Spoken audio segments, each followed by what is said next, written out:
ईश्वर प्रणिधान। ईश्वर का अर्थ है सगुण ब्रह्म या परमात्मा और प्रणिधान का अर्थ है प्राण के साथ समर्पण। तो ईश्वर प्रणिधान का अर्थ है ईश्वरीय तत्व के लिए संपूर्ण समर्पण का भाव।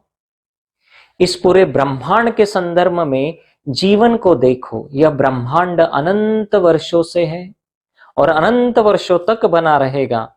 इस ब्रह्मांड में जो यह परम चेतना है, जो इस जगत का आधार है, उस ईश्वरीय तत्व को जानना और उसके प्रति समर्पण करना ही ईश्वर प्रणिधान है। ईश्वरीय चेतना जो क्लेशों, कर्मों और उनके कर्म फलों से मुक्त है, जो प्रेम स्वरूप, पूर्ण जागृत और सच्चिदानंद है, उसको समर्पण करना। शरीर, मन, बुद्धि, वाणी और कर्म से ईश्वर की भक्ति और उसके दिव्य नाम, रूप, गुण, लीला आदि का श्रवण, कीर्तन, मनन, चिंतन और समस्त शुभ अशुभ कर्मों को ईश्वर के प्रति पूर्ण समर्पित करना, किसी भी परिस्थिति में पूर्ण श्रद्धा, पूर्ण आस्था, पूर्ण विश्वास और निष्ठा के साथ ईश्वर को अपना सर्वस्व मानना, फलकांक्षा से मुक्त रहकर अपने स्वधर्म वर्णाश्रम विहित कर्मों में निरत रहना, अपना सब कुछ ईश्वर को सौंप देना। ईश्वर प्रणिधान के अंतर्गत अपना सब कुछ, बल, धन, योग्यता, ज्ञान आदि ईश्वर को समर्पित कर दीजिए।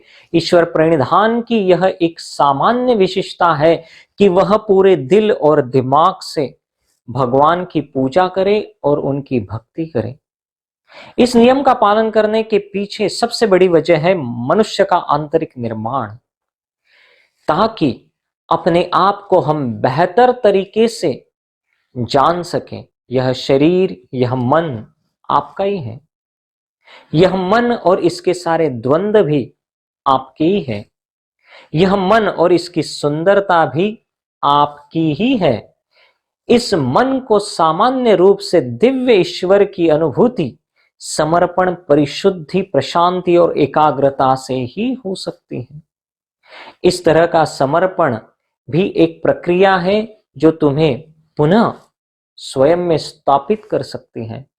योग शास्त्र में ईश्वर को ध्यान लगाने के लिए सबसे अधिक उपयुक्त आलंबन माना गया है। इस दिव्य ध्यान से योगी के जीवन के सभी पहलू प्रभावित होते हैं। पतंजलि के योग सूत्र में ईश्वर को परम गुरु मानकर सब कुछ उसके अर्पण कर देने की बात कही है। ईश्वर प्रणिधान योग की अंतिम भूमिका समाधि प्राप्ति का साधन है। ईश्वर के प्रति अटूट भक्ति से समाधि का अनुभव सिद्ध होने लगता है। साधक समाधि में ईश्वर दर्शन पाकर प्रकृति के सभी बंधनों से मुक्त हो जाता है और आनंद से भर जाता है।